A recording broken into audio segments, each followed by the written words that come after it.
नमस्कार साथियों, मैं संदीप वर्मा लक्ष्य एकेडमी श्योपुर से एक बार फिर से आप सभी के बीच उपस्थित हूँ। मैं आप सभी का इस चैनल पर स्वागत करता हूँ। आशा है आपको मेरा पुराना वीडियो जिसमें भारत राज्य निर्वाचन आयोग को मैंने पढ़ाया था वो आप लोगों को पसंद आया होगा। आज मैं आप लोगों के बीच शुरू करूँगा मध्य प्रदेश निर्वाचन आयोग, जिसमें हम आइए देखते हैं मध्य प्रदेश निर्वाचन आयोग कि क्या कार्य है, क्या उसका कंसेप्ट है, कैसे वो हमारे राज्य में चुनाव करवाता है, इस बारे में हम डिस्कस करेंगे। तो सबसे पहले हम बात करते हैं मध्य प्रदेश राज्य निर्वाचन आयोग में जो हमारा मध्य प्रदेश है, हम इसकी बात करेंगे। यहाँ से हम आगे देखें सबसे पहले तो मुझे आपको कुछ बातें बतानी है। सबसे पहले मैंने आपको बताया था भारत निर्वाचन आयोग में, तो भारत निर्वाचन आयोग में आप लोगों ने देखा होगा कि मैंने उसमें बताया था आपको कि किसका चुनाव कराता है।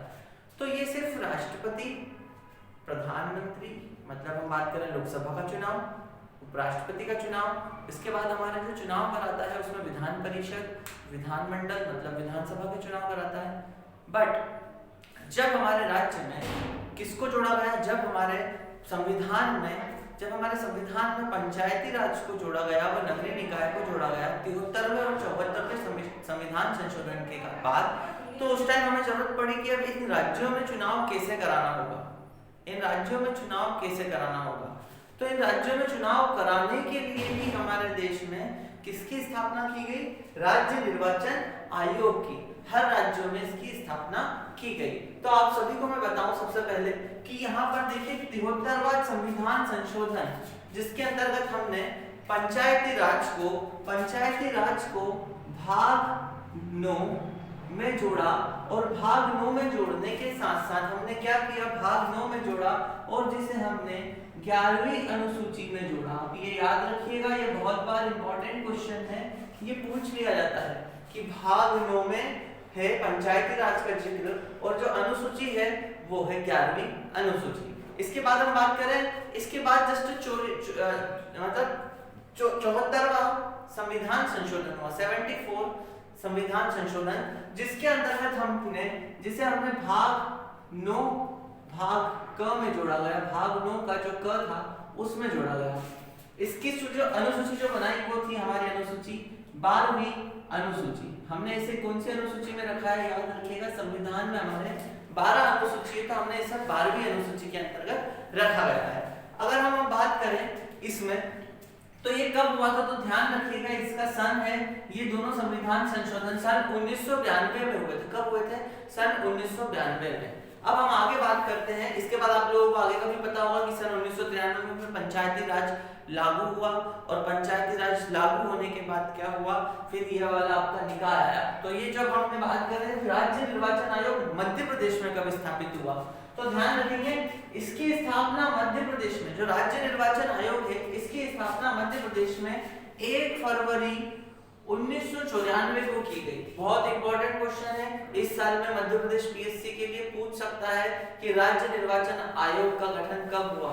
तो ध्यान रखिएगा राज्य निर्वाचन आयोग का गठन 1 फरवरी 1994 को हुआ। पर आपसे एक और क्वेश्चन पूछ ले कि इसने कार्य करना कब से प्रारंभ किया, तो ध्यान रखिएगा इसने कार्य करना प्रारंभ किया 15 फरवरी 1994 से इसने अपने कार्य करना प्रारंभ कर दिया। अब यहाँ पर कुछ चीजें हैं जो आपको हर जगह मिलेंगी। देखिए सबसे पहले कि मुख्यालय, याद रखिएगा इसका मुख्यालय मध्य प्रदेश की राजधानी भोपाल के अंदर स्थित है। कहाँ पर, भोपाल के अंदर स्थित है इसका जो मुख्यालय है। इसके बाद एक और इसका स्लोगन भी है, इसने एक स्लोगन बना रखा है। इसने स्लोगन जो बना रखा है वो है इसका आदर्श वाक्य, लिखा है आदर्श वाक्य के अंतर्गत इसने हर वोट कीमती, क्या बताया कि हर वोट कीमती है और हर निकाय महत्वपूर्ण। हमारी सरकार मतलब मध्य प्रदेश सरकार का जो चुनाव आयोग है वो कहता है कि हर वोट कीमती है, हर वोट कीमती है और हर निकाय महत्वपूर्ण है। आप सभी को जैसे पता है कि हमारा भारत एक गणतंत्र देश है, वहां पर जनता सरकार चुन रही है अपनी, चाहे वो नगरीय निकाय हो, ग्राम पंचायत हो, चाहे वो लोकसभा हो या चाहे वो विधानसभा हो। तो वहां पर आपको खुद देखो क्या लिखा है कि हर वोट कीमती, आपको बोला जाता है कि एक वोट की कीमत कितनी होती है। तो आदर्श वाक्य भी आप याद रखिएगा, हर वोट कीमती और हर निकाय महत्वपूर्ण। मतलब किसी भी निकाय को, निकाय मतलब जो क्षेत्र जहां पर जो चुनाव का क्षेत्र है उसे बिल्कुल भी छोड़ा नहीं जा सकता कि हम इस एरिया में चुनाव नहीं करा रहे, ऐसा कभी भी पॉसिबल नहीं हो सकता। इसके बाद बात करेंगे इसमें जो प्रमुख होता है वो होता है राज्य निर्वाचन आयुक्त। ध्यान रखिएगा, इसका जो प्रमुख होता है, इसका प्रमुख होता है राज्य निर्वाचन आयुक्त, जिसकी नियुक्ति, याद रखिएगा, जिसकी नियुक्ति किसके द्वारा की जाती है, तो ध्यान रखिएगा जिसकी नियुक्ति राज्यपाल के द्वारा की जाती है। याद रखिएगा जिसकी नियुक्ति किसके द्वारा की जाती है, राज्यपाल के द्वारा। यहाँ पर और आगे बात करें तो उसकी सेवा शर्तें, सेवा शर्तें मतलब उसको इतना ये कार्य है, ये सारी सेवाएं उसकी, उसे ये करना है, तो सारी चीजें कौन तय करता है, तो सारी चीजें तय करता है मध्य प्रदेश का जो राज्यपाल है वो तय करेगा। उसके बाद ये अगर चुनाव आयुक्त को अपना त्याग पत्र, मतलब अब इनकी इच्छा नहीं है क्या हम अब नहीं करना चाहते काम, तो ये अपना त्याग पत्र किसे देंगे, तो ये अपना त्याग पत्र राज्यपाल को ही सौंपेंगे। ध्यान रखिएगा ये अपना त्याग पत्र राज्यपाल को ही देंगे। तो देखिए आपके यहाँ पर 3 क्वेश्चन तैयार हो जाते हैं कि आपके राज्य निर्वाचन आयुक्त की नियुक्ति कौन करता है, तो पहली चीज हो गई राज्यपाल, सेवा शर्तें कौन तय करता है, वो भी राज्यपाल तय करता है, और त्याग पत्र किसे देगा, वो भी राज्यपाल को देगा। तो आप ये चीजें ध्यान रखिएगा। अब इसके बाद आता है इसके कार्यकाल की बात, तो इसका कार्यकाल बिल्कुल सेम टू सेम भारत निर्वाचन आयोग की तरह, बिल्कुल भारत निर्वाचन आयोग की तरह इसका कार्यकाल है। वहां पर भी आपको बताया था मैंने कि वो भी 6 वर्ष या 65 वर्ष, मतलब या तो 6 वर्ष या 65 वर्ष। कैसे 6 या 65 वर्ष?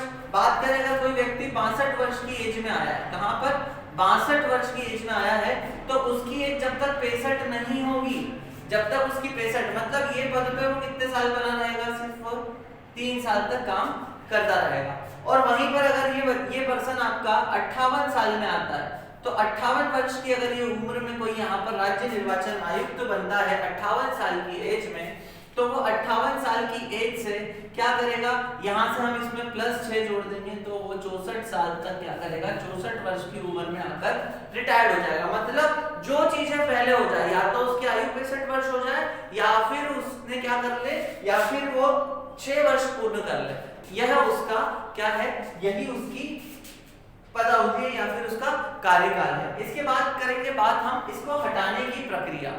तो इसको हटाने की प्रक्रिया, हमारी जो हटाने की प्रक्रिया है वो है उच्च न्यायालय के न्यायाधीश के समान ही इसे हटाया जाता है इसके पद से। उसका आधार वही हो सकता है जो आपको बाकी आधार होते हैं, कदाचार, असमर्थता आने में, तो ये वाले इसके क्या होते हैं, इससे संबंधित तथ्य है। तो ध्यान रखिएगा हटाने की प्रक्रिया इसे उच्च न्यायालय के न्यायाधीश के समान होती है। चलिए आप सभी का स्क्रीनशॉट ले लीजिए, इसके बाद हम आगे बढ़ते हैं। आप सभी इसका स्क्रीनशॉट ले लीजिए, फिर हम आगे बात करते हैं।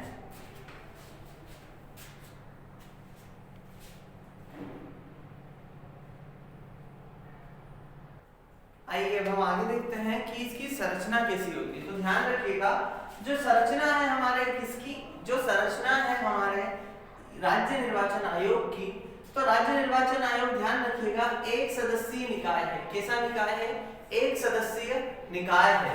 यहाँ पर अगर हम बात करें कि राज्य निर्वाचन आयुक्त होगा, उसमें जो एक सदस्यीय निकाय है, उस एक सदस्यीय निकाय के अंदर कौन होगा, सिर्फ एक ही होता है, राज्य निर्वाचन आयुक्त होता है। इस राज्य निर्वाचन आयुक्त की हेल्प करने के लिए क्या होता है, एक सचिव होता है। क्या होता है, एक सचिव होता है।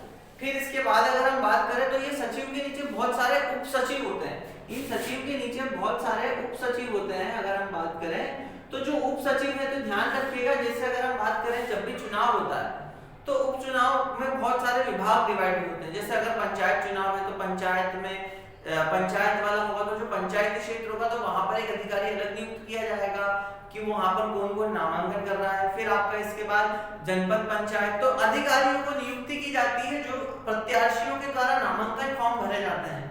तो ध्यान रखिएगा वो होता है उप सचिव कहलाता है। इसके बाद आपका एक सचिव, तो ध्यान रखिएगा सिर्फ आपका जो है वो एक सदस्यीय निकाय है। क्यों एक सदस्यीय निकाय, क्योंकि सिर्फ एक ही इंसान यहाँ पर प्रमुख है और उसके नीचे फिर डायरेक्ट सचिव है। ये सचिव आपका आईएएस लेवल का अधिकारी होता है। जो इसका सचिव होता है वो एक तरह से बोला जाए कि वो एक आईएएस अधिकारी होता है। इसके बाद अगर हम बात करें कि आज तक मध्य प्रदेश में आज तक, क्योंकि हमारे मध्य प्रदेश में क्वेश्चन क्या पूछा जाता है, प्रथम, वर्तमान, द्वितीय या इनमें से कोई नहीं।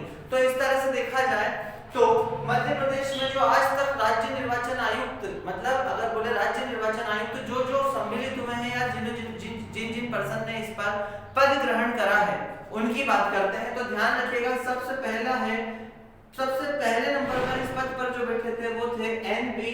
लोहानी। आपको ये नाम इतना इंपॉर्टेंट है, याद रखना है, क्योंकि ये क्वेश्चन पीएससी में पूछा हुआ भी है और पूछ भी जाएगा, हो सकता है सर पूछ ले जाए। तो ध्यान रखिएगा, मध्य प्रदेश के पहले राज्य निर्वाचन आयुक्त थे एन.बी. लोहानी। इसके बाद जो आए थे वो आए थे गोपाल चरण शुक्ल। ध्यान रखिएगा, गोपाल चरण शुक्ल इसके बाद दूसरे नंबर पर आए थे।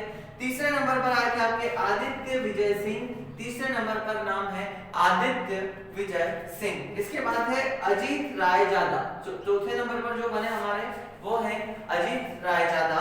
इसके बाद है आर परशुराम। ध्यान रखिएगा, चौथे नंबर पर है आर परशुराम, याद रखिएगा इसमें आर परशुराम। और अभी वर्तमान में जो है हमारे, तो ध्यान रखिएगा वर्तमान में है, उनका नाम है बसंत प्रताप सिंह। जो बसंत प्रताप सिंह है ये वर्तमान में हमारे मध्य प्रदेश के राज्य चुनाव आयुक्त है। याद रखिएगा ये आपके वर्तमान है, ये वर्तमान में आपके क्या है, राज्य निर्वाचन आयुक्त। अभी हमारे मध्य प्रदेश में चुनाव होने वाला है। कौन सा चुनाव होने वाला है? अभी पंचायत के चुनाव कोरोना के कारण क्या हो गया, कुछ समय से स्थगित हो रहे हैं। तो जो ये चुनाव कराएगा, इस चुनाव को जो करवाएंगे वो कौन करवाएंगे, किसकी देखरेख में होगा?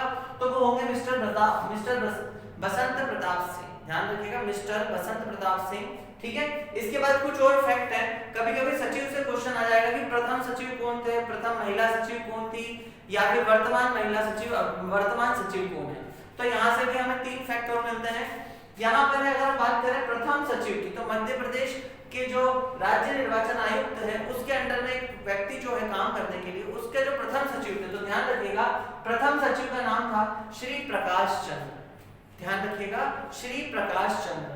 इसके बाद अगर हम बात करें मोस्ट इंपोर्टेंट क्वेश्चन, प्रथम महिला सचिव। याद रखिएगा प्रथम महिला सचिव, तो प्रथम महिला सचिव थी विजया श्रीवास्तव। श्रीमती विजया श्रीवास्तव कहें हम कि वो यहाँ मध्य प्रदेश की पहली क्या थी, वो पहली महिला सचिव थी। और अगर हम बात करें वर्तमान में, तो वर्तमान में जो महिला सचिव है मतलब अभी तो जो भी है बीच में और भी महिलाएं, पर वर्तमान में जो अभी सचिव है वो है सुनीता त्रिपाठी। कौन है वर्तमान में? सुनीता त्रिपाठी। तो आप याद रखिएगा, इसमें जितने भी टॉपिक मैंने आपको बताया ये सारे इंपॉर्टेंट फैक्ट्स हैं, सारे के सारे एग्जाम में जो कि खास करके प्री में पूछे जाने वाले क्वेश्चंस हैं, सारे यहीं से ही पूछे जाना है कि पहला कौन था, आखिरी कौन था, कब बना, किसके द्वारा इसकी स्थापना कब हुई, सारी चीजें आपको यहाँ पर इस वीडियो से बाहर कोई भी क्वेश्चन आपका नहीं जाएगा। अगर आपको मेरा वीडियो पसंद आया है तो इसे लाइक करें, शेयर करें और हमारे चैनल को सब्सक्राइब करें। धन्यवाद। जय हिंद।